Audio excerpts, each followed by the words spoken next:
Gretchen Carlson was definitely somebody who put herself out there and put herself in a very vulnerable position. And it is so known now that we know more about these kind of like harassment situations and toxic workplaces where it's a really scary place for women to feel brave enough to own their truth and to speak about it.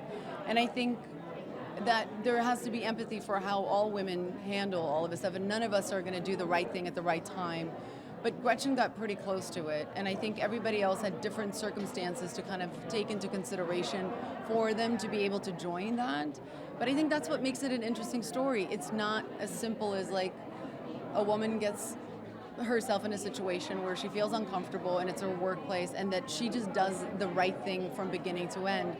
This is uncharted territory, and the human quality, that human conflict behind it is, I think, what people are really connecting to in this story. I think empathy really is just wanting to understand. And I think the more we can just understand, the more we can actually know, and that's where change comes. But I don't think any of us set out to go make a sympathetic film, because women don't deserve that and women don't want that.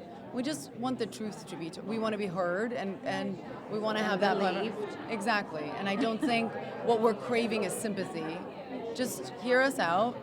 I think that's where we originally set out to come from. And I think that's the wonderful thing about movies, about whatever the movie might be about. But it's just the medium is so powerful in that you can spend 2 hours and step into someone else's shoes, and that you do create empathy with them by the end of it, and kind of just see the world from their point of view.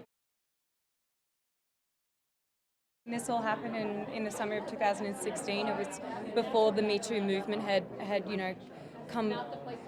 really got the ball rolling, and that really adds to what these women were up against, and kind of shows how difficult it can be when there isn't the support there.